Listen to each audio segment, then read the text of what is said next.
bienvenue sur Venez Raisonnant. Nous sommes très heureux d'être avec vous dans cette série. C'est une nouvelle série que nous allons faire, puisque vous avez été nombreux à réagir par rapport à ce qu'on a fait en Martinique. Alors, on a voulu le faire sur Zoom pour partager avec vous. Nous saluons tous nos amis de la Martinique qui ont permis qu'on fasse cette série. C'était la première fois qu'on faisait cette série. Donc, on va partager avec vous.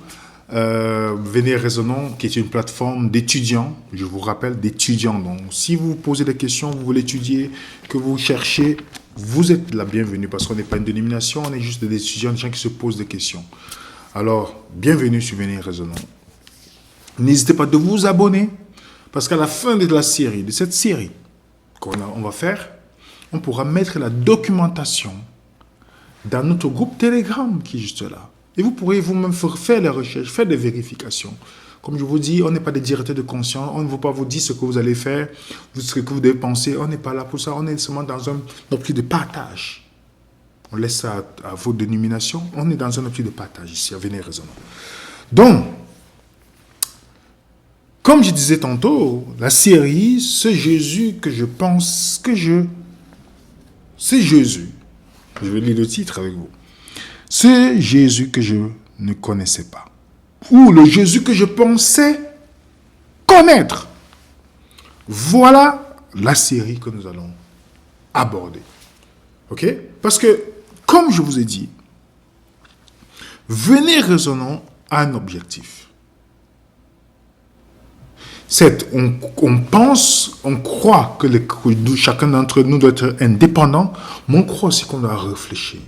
Qu'on doit arrêter de mettre notre espérance en l'homme, mais vérifier et de suivre selon. On n'est pas dans un endroit parce qu'on se sent bien. On part parce qu'il y a la vérité. Et la vérité, on sait très bien. Donc, durant cette série, nous allons essayer d'aborder des thèmes sur Jésus. Ce que je partage avec vous, ce n'est pas dans une dénomination que je l'ai apprise. Non. Donc, c'est pourquoi le thème, c'est Jésus que je pensais connaître. Et vous savez que Venez Raisonnant veut aider ceux qui réfléchissent à croire et ceux qui croient à réfléchir. Voilà un peu notre... Si vous remarquez, je mets à l'écran pour que vous compreniez. Quand chaque fois que vous pensez à Venez Raisonnant, pensez à ceci. Aider ceux qui réfléchissent à croire et ceux qui croient à réfléchir. Vous voyez que ça veut dire que on cherche on essaie d'aller vers les croyants, aussi vers les non-croyants. OK? Donc, ce Jésus que je pensais connaître. Dans notre première présentation, je vous demande de faire comme si vous êtes non-croyant, durant toute la série, pour voir si on connaît ou on a compris qui est Jésus, s'il a vraiment existé. Donc, faites comme si vous êtes des non-croyants, durant cette série. On va progresser au fur et à mesure. Vous allez me dire à la fin de la série, si ça vous donne les arguments nécessaires de savoir si vous suivez Jésus ou pas. OK? C'est Jésus que je pensais connaître. Si vous partez sur Google, vous mettez Jésus. Qui est Jésus? Voilà les images qui sortent. Je ne sais pas si vous aviez fait cette expérience. Voilà les images qui sortent lorsque vous tapez Jésus. N'est-ce pas? Pour les catholiques, Jésus, c'est un enfant, en fait. En fait, il est représenté par une statuette, voilà, que vous voyez. Il n'a jamais grandi. OK? Ce qui fait que quand les gens pensent à Jésus, ils pensent au Jésus présenté dans le catholicisme. Le Jésus qui est né le 25 décembre, en fait, si vous remarquez bien, Jésus, selon le calendrier, n'est jamais né en décembre. Mais pour la majeure partie des personnes dans le monde, pensent que Jésus est né le 25 décembre. Okay? On en parlera au fur et à mesure. Donc, quand il parle à Jésus, beaucoup pensent à ce Jésus-là. Ou Jésus apparu dans le film de Paolo Pasolini, qui a fait un film parce qu'il était dans son hôtel sanuaire, il a lu dans les hôtels la Bible, il a pris la Bible, selon l'évangile, selon Matthieu, il a dit, bon, il va faire un film. Il a fait Jésus selon sa vision. Soit le Jésus superstar. OK? Jésus est une rockstar, superstar, réalisé par Norman Jewison, qui a réalisé ce film-là en 1973. Ok? Vous avez aussi ce Jésus qui apparaît quand on était tout petit. C'est l'acteur britannique Robert Powell qui incarnait le Jésus-Christ de Nazareth. On était petit, on voyait souvent ça le 25 décembre, où on voyait un film qui apparaît, ou la Pâque. On le mettait souvent, voilà, les chaînes nationales mettaient souvent ce film-là. Ou d'autres personnes, quand on parle de Jésus, pensent à Jésus, la Passion du Christ de Mel Gibson, où on vous décrit Jésus qu'on a battu à sang. On vous fait croire que Jésus, en fait, c'est la souffrance physique qui a tué Jésus. Et les gens sont restés là-dessus. Ok? Vous avez Jésus dans la comédie médicale. Vous avez Jésus aux yeux bleus, avec les longs cheveux. Soit vous avez Jésus noir, avec les cheveux gris. Il y a des gens qui disent que Jésus avait les yeux bleus. Il y a d'autres qui disent que Jésus était noir. Il y a même ce qu'on appelle les Black Hebrew, qui vous disent que Jésus était noir. Voilà. Donc il y a un débat par rapport à ça. Et il y a même une recherche qui a été faite à la recherche du vrai visage du Christ. Ok? Vous allez voir que ils ont mis l'apparence physique de Jésus, il ressemblait à ça. Voilà ce qu'ils ont fait dans le portrait robot 3D. Première chose que je vais d'abord, avant d'avancer dans notre présentation. Le débat sur la couleur de peau de Jésus n'a jamais été un sujet de la Bible. En fait, ceux qui sont dans la couleur de peau n'ont rien compris à l'évangile. C'est pourquoi la Bible n'a jamais tardé de nous donner l'apparence de Jésus. On nous dit même que s'il était sur la terre, il ne devait pas être quelqu'un d'attirant. Pourquoi? Parce que j'ai vu des gens faire des séminaires sur les noirs dans la Bible, les blancs dans la Bible. Ils ont réduit ainsi la Bible à la couleur de peau.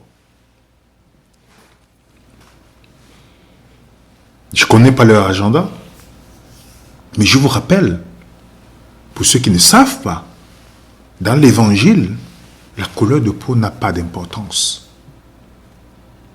Votre ethnie n'a pas d'importance. Vous comprenez? Vos couleurs de yeux n'ont pas d'importance dans l'évangile. Plutôt, s'ils ont compris l'évangile, ils présenteraient le caractère de Jésus. La seule ressemblance que l'évangile nous invite, c'est de ressembler à Jésus dans le caractère. Jésus n'a pas dit « Heureux ceux qui auront les yeux bleus, car le royaume de Dieu à eux. » Il n'a pas dit « Heureux ceux qui ont la couleur de ma peau, car ils seront appelés fils de Dieu. » Jamais. Jésus nous a attirés. En ceci, vous reconnaîtrez mes disciples, si vous avez l'amour. Jésus a insisté sur le caractère. Donc, toutes les fois qu'on vous présente un Jésus en vous disant qu'il est noir et blanc, tout, sachez qu'ils ont oublié l'objectif du christianisme. Vous comprenez, les amis? Ils ont oublié l'objectif. Jésus n'a jamais cherché qu'on lui ressemble sur la couleur de peau, mais sur le caractère. C'est pourquoi la Bible n'a jamais insisté sur son apparence physique, mais beaucoup plus sur son caractère. J'espère que c'est clair pour nous. Venons sur notre question, qui est Jésus? Qui est Jésus? Dans Matthieu chapitre 16, le verset 15. Jésus, étant arrivé dans le territoire de Césarée de Philippe, demanda à ses disciples, « Qui dit-on que je suis, moi, le Fils de l'homme ?» Il répondit, « Les uns disent que tu es Jean-Baptiste, les autres Élie, les autres Jérémie, et ou l'un des prophètes. Et vous, leur dit-il, que dites-vous que je suis? » Vous comprenez? Que dites-vous que je suis? La controverse sur l'identité de Jésus-Christ a toujours été... Ce n'est pas un sujet que vous et moi, on se pose aujourd'hui. C'est une question qui se posait au temps du Christ. Vous comprenez? C'est une question qui existait au temps de Christ. Pas seulement de notre temps aujourd'hui. Donc, avant de dresser tout le portrait de toute la série qu'on va faire, je veux qu'on commence d'abord sur les religions et Christ. Les religions et Christ. Les autres religions pointent vers Christ. On va essayer de parcourir tout ce que les religions disent sur Christ. Parce que ça, c'est la première présentation. Après, nous allons parler de l'histoire. Comment l'histoire pointe à Jésus. On va aller crescendo. OK? Après, on parlera de prophétie pour avancer vers notre objectif. C'est Jésus que je pensais connaître. Est-ce que vous avez déjà fait des recherches pour savoir ce que les religions pensent de Jésus? Sortons du cadre que si vous êtes chrétien ou peu importe. Est-ce que vous avez déjà fait ces recherches? Nous allons essayer de parcourir ces points ensemble aujourd'hui. On va commencer par l'hindouisme. L'hindouisme, est-ce que vous savez comment les hindous voient Jésus? Vous pouvez lire cet extrait du livre Comment les hindous voient Jésus. Vous savez que l'hindouisme, c'est une religion inclusive, sans fondateur, sans dogme. Par rapport à l'absolu, il n'y a pas de... Voilà, il y a tellement de dieux dans l'hindouisme. OK? Et on nous dit que les hindous qui critiquent ou même s'opposent à la religion chrétienne reconnaissent, remarquez bien, en Jésus un maître, un gourou, un avatar, non seulement pour les chrétiens, mais pour eux-mêmes. Vous comprenez, les amis? Si vous avez étudié l'hindouisme, dans ma petite expérience, dans la démarche de la foi, je suis passé par plusieurs religions. Dans mon étude de l'hindouisme, j'étais surpris de constater que Jésus était connu comme un grand maître. Et je vais vous récapituler ici pour que vous puissiez voir. Jésus est considéré comme un maître moral, un avatar, Jésus est divin dans l'hindouisme. Jésus est considéré comme un sadhu. Jésus est considéré comme un iju, un saint hindou. Jésus solidaire avec l'humanité en souffrance.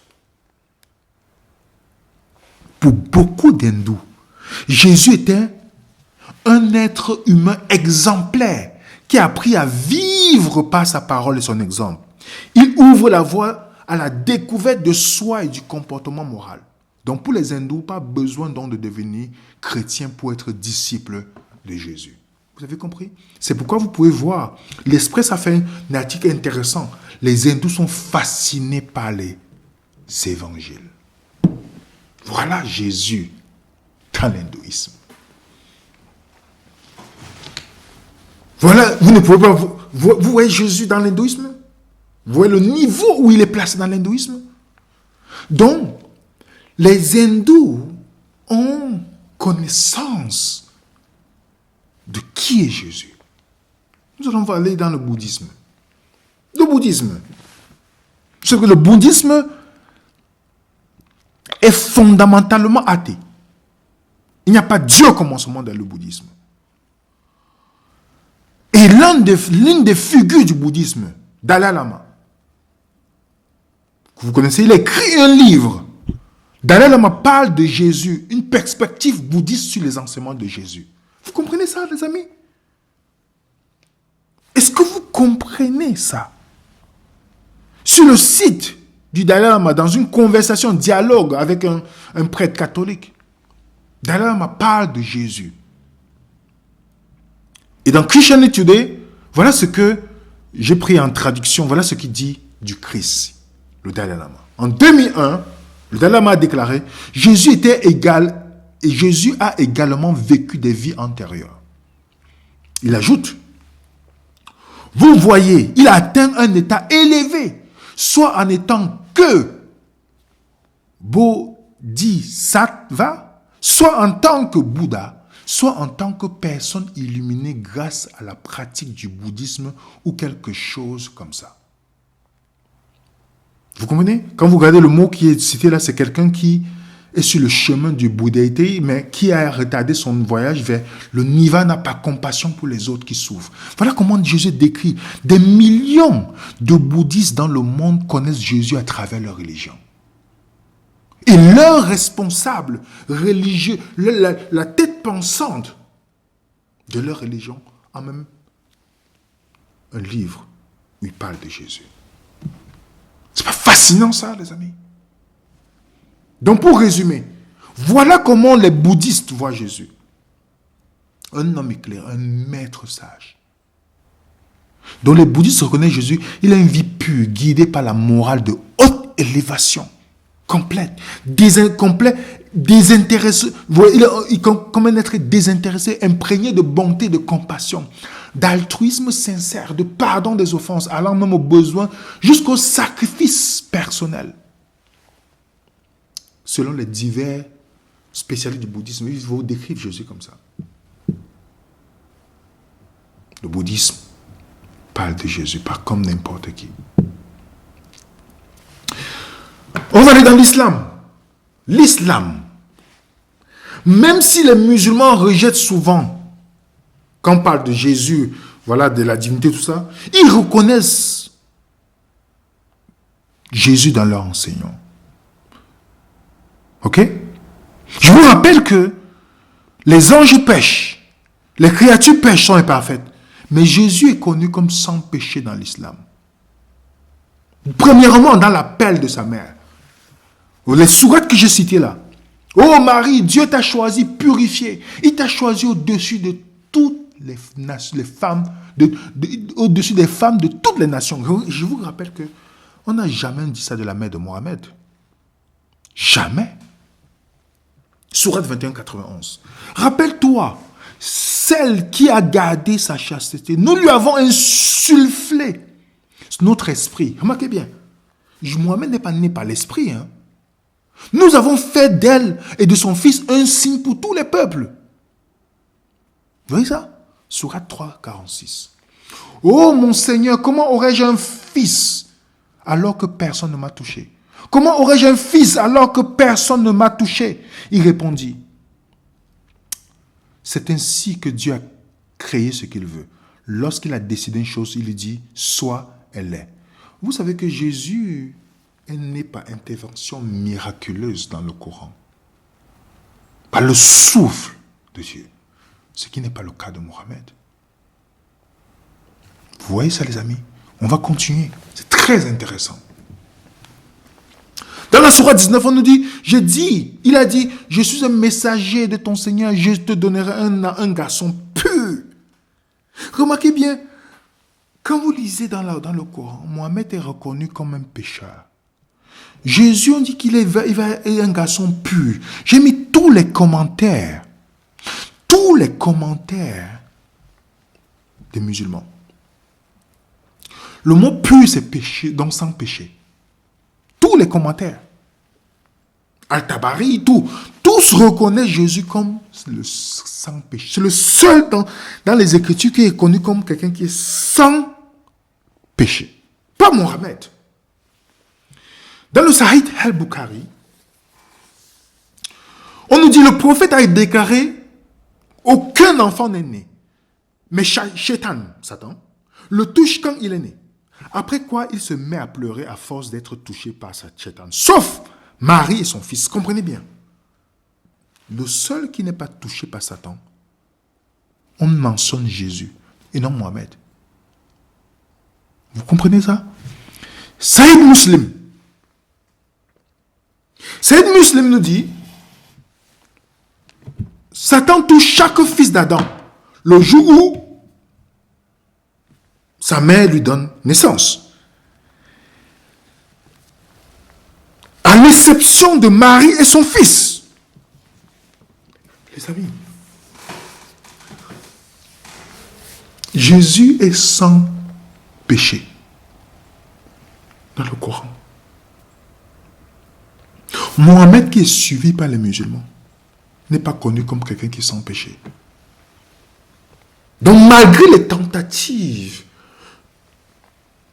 des gens d'élever Mohammed au-dessus de Jésus, Celui qui lit le Coran avec une vision qui réfléchit, qui ne récite pas, qui réfléchit, ne peut pas prendre Jésus en dessous de Mohammed. Sachant que c'est Jésus qui va revenir, pas Mohammed. Il est dans la tombe. Jésus dans le ciel, Mohammed dans la tombe. Dis-moi qui vous allez suivre.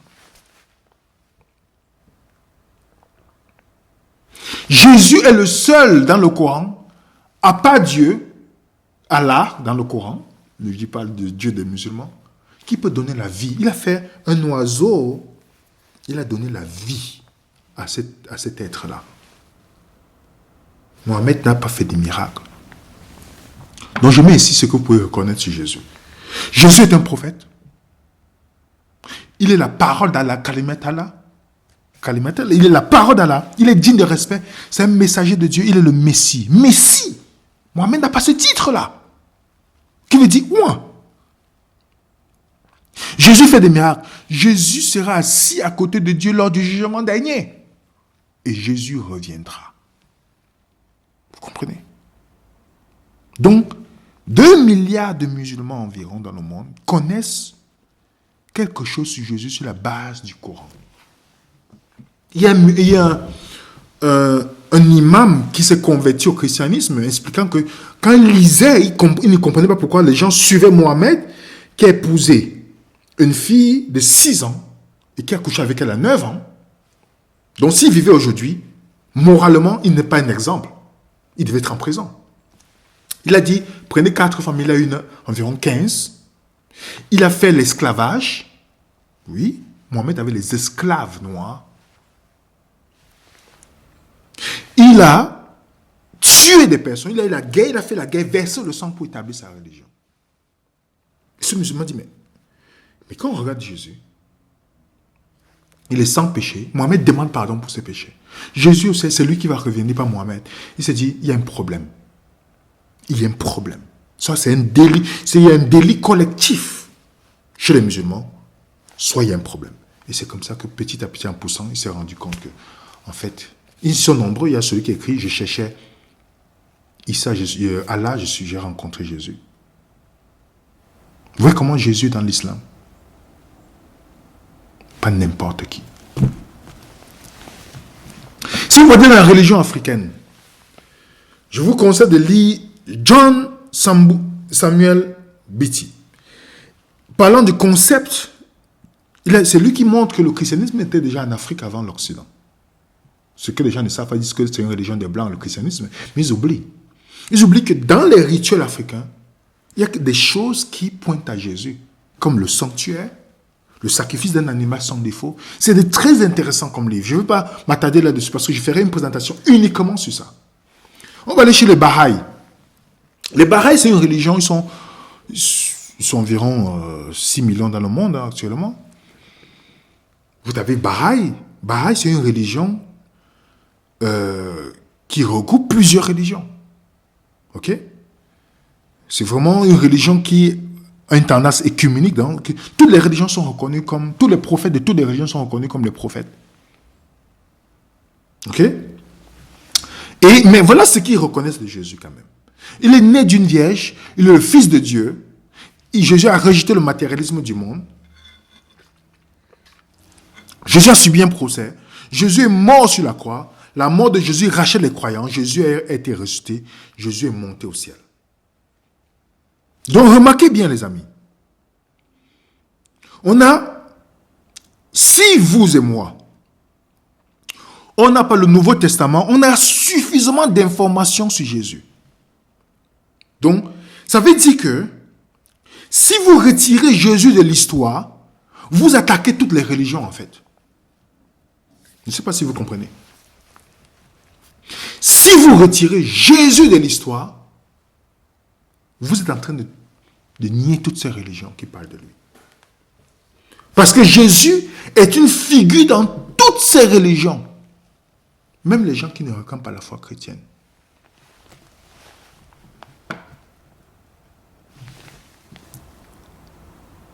Juste une illustration. La preuve. Regardez une chose. Parce qu'on est en train d'avancer. Vous n'avez pas vu, toutes les religions pointent à Jésus, n'est-ce pas? Vous voyez ça? Est-ce que vous savez que toutes les religions attendent un Messie qui doit venir, un sauveur qui doit venir. Est-ce que vous le savez? J'ai fait une vidéo sur le sujet. Est-ce que vous savez que les Juifs attendent le Messie? Vous savez que les musulmans l'attendent aussi, le Mahdi et Jésus. Quand vous lisez la sourate 43, verset 59 à 61, toute la référence vous dit ça fait référence à l'avènement de Jésus. Vous avez ceux qui sont dans le New Age, ils attendent le long Maitreya. Pour ceux qui ont déjà vu cette présentation que j'ai faite sur le panorama prophétique, vous pouvez voir encore, c'est encore disponible sur YouTube. Voici comment toutes les religions accepteront la marque de la bête. Regardez cette vidéo. Le long Maitreya viendra à travers le New Age. Les gens du New Age attendent quelqu'un qui doit venir, un être qui doit venir. Dalai Lama a écrit un livre là-dessus. Elena Blavatsky, tous, ils ont parlé de ça. A Course in a Miracle, qui a été écrite par cette grande pionnière du New Age. Voilà ce qu'a dit Marianne Williamson. Elle dit, le nom de Jésus, Christ en tant que tel, n'est qu'un symbole. C'est un symbole qui est utilisé en toute sécurité pour remplacer les nombreux noms de tous les dieux auxquels vous priez. Vous comprenez? Les bouddhistes attendent le Lord Maitreya. Le New Age, le Christ cosmique. Le Messie chez les juifs orthodoxes. Le Mahdi chez les musulmans. Le Christ chez les chrétiens. Et la Bible nous parle de Satan qui va venir sur l'apparence de Jésus. Donc, on a tous les éléments qui font que, malgré ça, ils attendent un sauveur qui doit venir. Mais on sait qu'un chrétien qui a lu, qui a compris la Bible, sait que Satan se déguisera et quand il viendra, il mettra toutes ces religions d'accord. Parce que toutes ces religions sont dans la préparation et l'attente de quelqu'un qui doit venir. Et Satan va venir, souvent dit, antique, il va venir avant le Christ pour séduire le monde. Mais ce n'est pas ça qui nous intéresse. Mais est-ce que vous avez compris que toutes les religions pointent à Jésus? Est-ce que vous avez compris que toutes les religions pointent à Jésus? J'ai noté ici. Les autres religions ont fait la place à Jésus. Ah oui, oui. Mais Jésus n'a jamais fait la place aux autres religions. Je répète. Les autres religions ont fait la place à Jésus. Mais Jésus n'a jamais fait la place aux autres religions. Parce qu'il a déclaré sur le chemin, la vérité, la vie. En fait, la déclaration de Jésus, c'est une déclaration purement exclusive. Si ce que Jésus dit démontre dans sa vie, et tout ça c'est vrai, ça veut dire que les autres n'avaient pas la vérité. Les autres religions parlent de Jésus. Jésus ne parle pas des autres religions. C.S. Lewis nous dit, l'histoire du Christ n'est qu'un véritable mythe. Regardez bien l'expression, dit véritable mythe. Un mythe qui agit sur nous de la même manière que les autres, mais avec cette énorme différence qu'il est réellement produit, qui s'est réellement produit. Il faut se contenter de l'accepter de la même manière, en se rappelant qu'il s'agit du mythe de Dieu, alors que les autres, parlant d'autres religions, sont les mythes des hommes. C'est-à-dire que les histoires païennes sont Dieu s'exprimant à travers l'esprit des poètes, en utilisant les images qu'il y a trouvées. Alors que le christianisme est Dieu s'exprimant à travers ce que nous appelons les choses réelles. En d'autres termes, les autres religions, Dieu a voulu s'exprimer à travers, c'était l'expression de l'homme, à travers de ce qu'il voyait. Mais dans Jésus, c'est l'expression de Dieu, dans la chose réelle. Kenneth Latourette nous dit, historien, au fil des siècles, les preuves s'accumulent. Si l'on mesure sur l'impact historique, Jésus est la vie la plus influente jamais vécue sur cette terre. Oui. Comment c'est possible? Comment on retrouve Jésus dans toutes les... Comment on retrouve les choses qui sont similaires au christianisme dans toutes les religions? Jean nous avait parlé de ça, les amis. Jean nous dit, Jean chapitre 1. Au commencement était la parole. Jean parle. Il dit, au commencement était la parole. La parole était avec Dieu, la parole était Dieu. Dans l'islam, on dit que Jésus est la parole.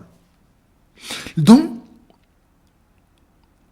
Jean dit que Jésus est cette parole qui a toujours existé. La parole a toujours parlé aux gens à travers l'histoire. Ok? La parole, logos, parce que Dieu veut toujours communiquer, avant que la parole ne soit chère, elle a toujours essayé de communiquer à travers le temps de l'histoire. Qui n'a pas compris?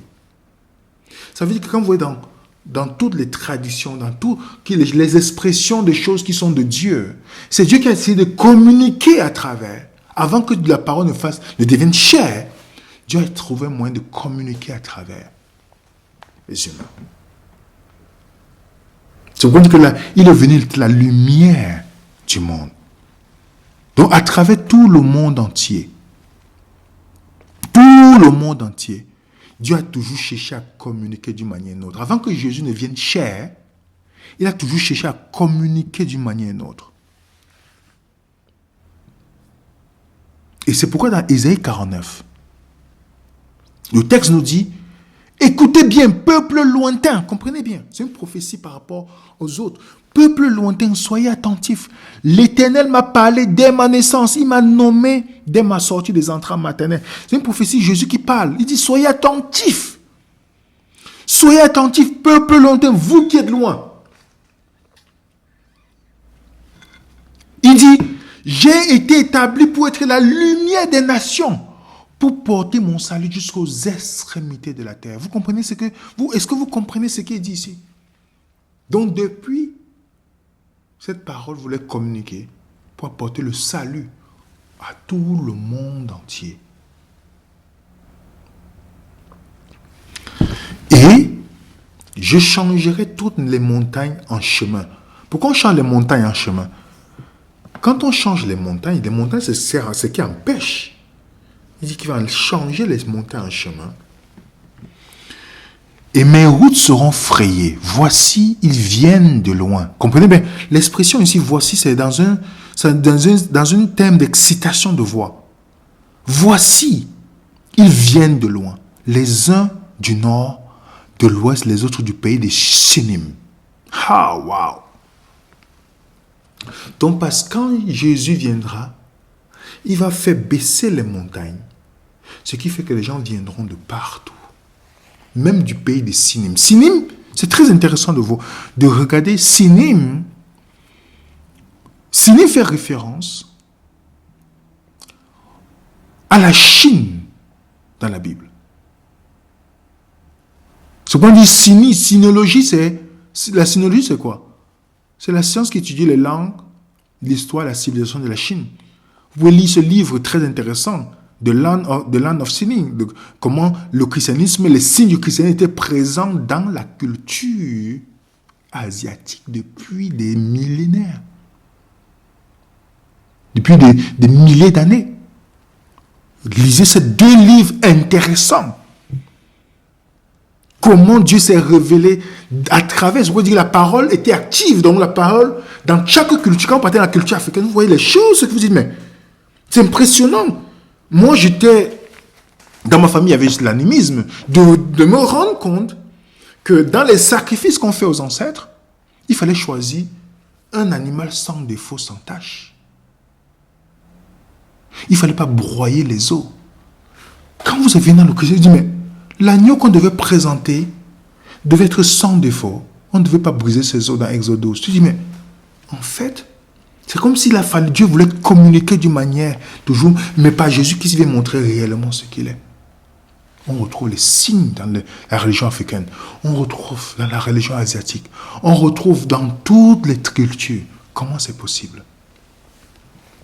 Même quand Jésus est né, remarquez bien ceux qui ont connu que Jésus est né, ils venaient de quoi? Les rois mages, ils venaient de quoi? Du Moyen-Orient, de l'Orient. De l'Orient. C'est pourquoi dans le livre d'Agé, on nous déclare, dans le livre d'Agé, Agé 2, verset 7, « J'ébranlerai tous les peuples et le désir de toutes les nations viendra. » J'ai pris la version Tours. Le désiré de toutes les nations. Pas le désiré d'Israël. Non. Le désiré de toutes les nations. Dans chaque nation,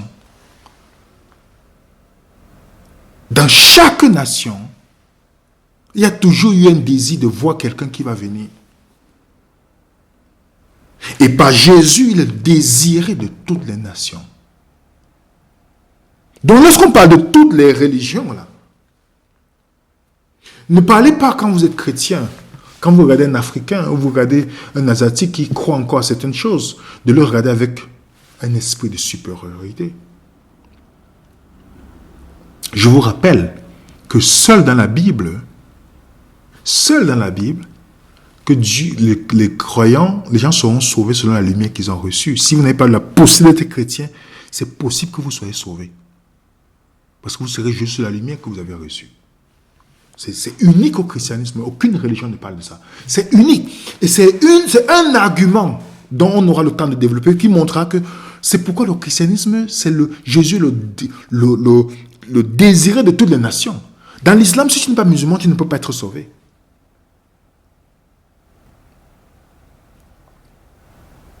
Oui. Dans plusieurs religions, si tu n'es pas, même les Bahaïs, qui prennent toutes les religions, ils disent que si tu n'acceptes pas le Bahaï, tu ne peux pas être sauvé. Le christianisme te donne la pause. C'est pour vous dire que le christianisme, Jésus, quand il vient, pourquoi il est au-dessus de la religion? C'est parce que Jésus est la réponse à toutes les nations.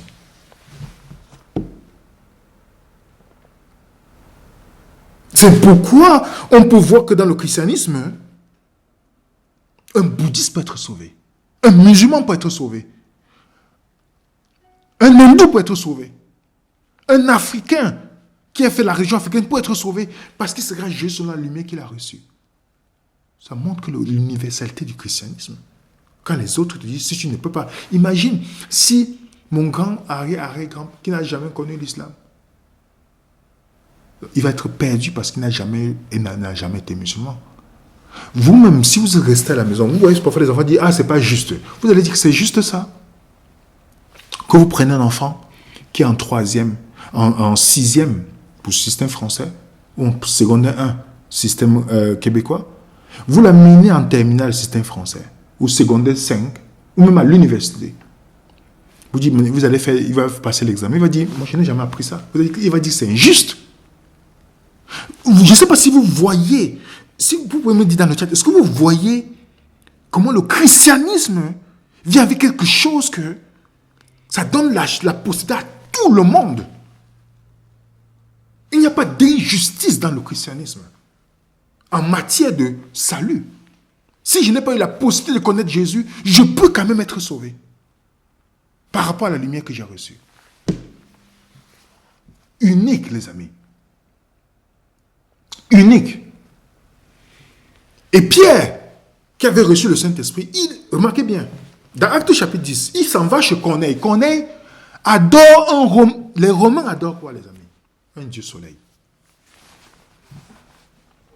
Les Romains, ils n'ont pas la Bible en temps de Pierre et autres.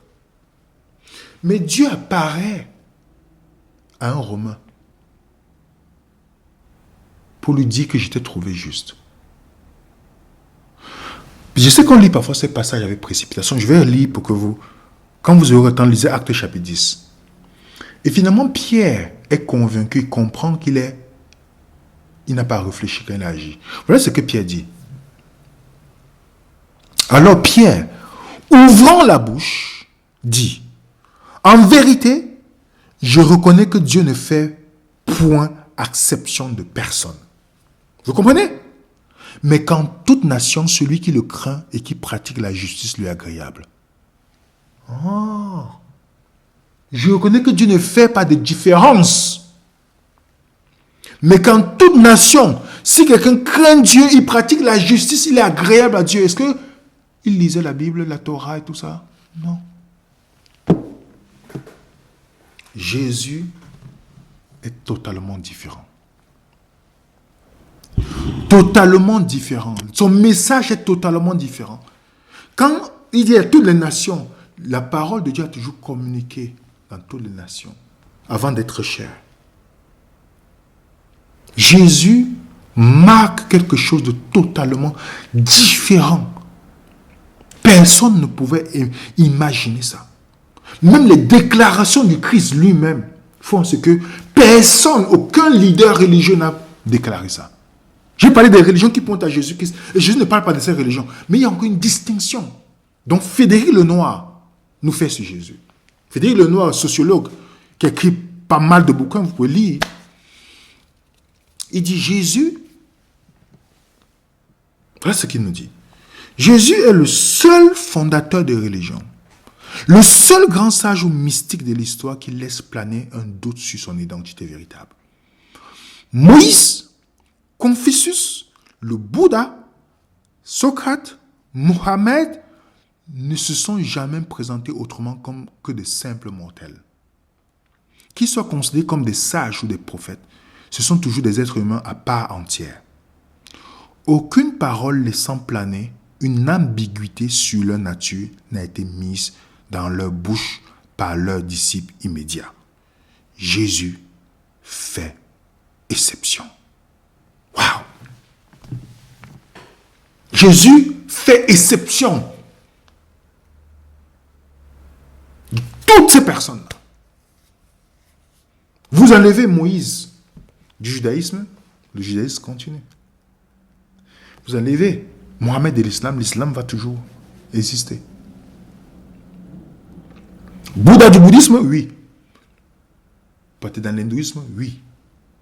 Mais vous enlevez Jésus du christianisme, il n'y a plus rien. Il n'y a plus rien. Pour vous montrer la différenciation. Je ne sais pas si vous évaluez que si vous retirez Jésus du christianisme, il n'y a plus rien du tout. L'historien Paul Johnson nous dit, aucune autre personne de l'histoire ancienne, que ce soit religieuse ou profane, n'est autant documentée que Jésus-Christ. Si nous considérons par exemple que Tacite ne suivit que grâce à un seul manuscrit médiéval, la quantité de manuscrits anciens du Nouveau Testament est remarquable. Quand je parlais de Jésus historique, vous allez dire, waouh, c'est impressionnant. C'est impressionnant. Et l'historien, Philippe Schaff, voilà ce qu'il nous dit. Jésus de Nazareth, sans argent, sans âme, a conquis plus de millions de personnes qu'Alexandre le Grand, César, Mohammed, Napoléon. Sans science ni savoir, il a jeté plus de lumière sur les choses humaines divines que tous les philosophes et savants réunis. Sans éloquence de l'école, il a prononcé les paroles de vie qui n'ont jamais été prononcées avant ou depuis. Il a produit des effets qui dépassent la portée de l'orateur ou du poète. Sans écrire une seule ligne, il a mis en mouvement plus de plumes et de fournir des thèmes pour plus de sermons, d'oraisons et de discussions et de volumes de savants, d'œuvres d'art et de chants de louanges que toute l'armée des grands hommes de l'Antiquité et des temps modernes. Vous comprenez l'impact de Jésus? Je ferai dans cette série, et si Jésus n'était pas né dans cette série. Donc quand on parle de ce Jésus que je pensais connaître, est-ce qu'on a imaginé un seul instant que si on n'a pas le Nouveau Testament, on a les informations sur Jésus? Donc si vous attaquez Jésus, vous attaquez l'histoire en fait de toutes ces religions-là. Si vous attaquez Jésus. Vous comprenez, les amis? Et quand on fait la comparaison, on comprend pourquoi Jésus ne parle pas de ces religions. Quand on voit seulement l'impact de Jésus dans la société, en 3 ans et demi de ministère, il n'y a personne qui a eu cet impact dans le monde. Il n'a pas eu d'armée. Il n'a pas eu d'argent. Il n'a tué personne. Il n'a pas provoqué la guerre, une sécession. Il n'a rien fait de tout ça. Mais il a l'impact dans la société aujourd'hui.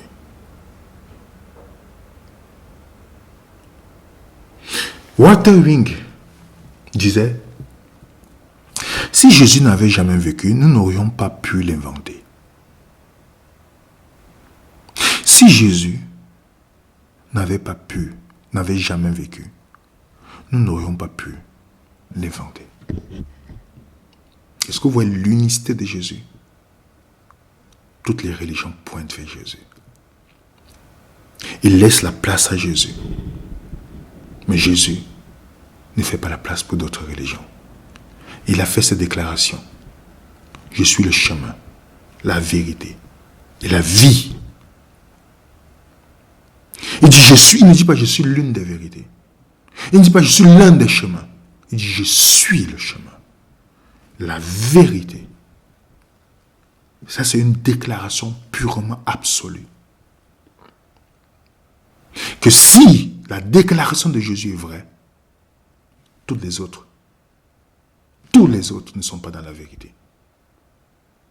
C'est pourquoi il n'a pas laissé la place à d'autres, tandis que les autres lui ont fait la place. C'est Jésus que je pensais connaître. Si je n'ai pas le Nouveau Testament, j'aurai assez d'informations de Jésus dans toutes les religions. Vous n'allez pas voir toutes les religions parler de Mohamed comme une personne. Vous n'allez pas voir toutes les religions parler de Bouddha comme une personne exemple. Vous n'allez pas voir toutes les religions parler. Mais par rapport à Jésus, toutes ces religions sont unanimes sur la personne de Jésus. Rien que les qualificatifs, les descriptions de Jésus font en ce qu'on comprend que c'est une personne à part. C'est Jésus que je pensais connaître. Nous sommes qu'à la première présentation. Je vous donne un rendez-vous pour la prochaine présentation, où nous allons monter au fur et à mesure. Je vous salue partout où vous êtes. N'hésitez pas de mettre un coup de pouce, de vous abonner à notre chaîne Telegram et de faire vos recherches vous-même avec les références qui ont été données. Vous pouvez regarder la vidéo, noter les références, faire vos recherches. Parce que nous allons essayer de connaître qui est Jésus à travers cette série. Que vous soyez religieux ou non religieux, nous vous invitons. Invitez vos proches pour cette série-là, qui sont sceptiques et tout ça. Invitez-les, je vous en supplie. Faites l'invitation pour dire, connecte-toi à 14h. Viens, suis seulement cette série, après tu peux décider ce que tu veux. Je vous en supplie, faites l'invitation à vos proches, à vos amis, à vos connaissances, pour cette série. Que la paix du Seigneur soit avec vous, et on se donne rendez-vous pour une deuxième partie de cette série sur Jésus que je pensais connaître. À très bientôt sur Vénère Raisonnant.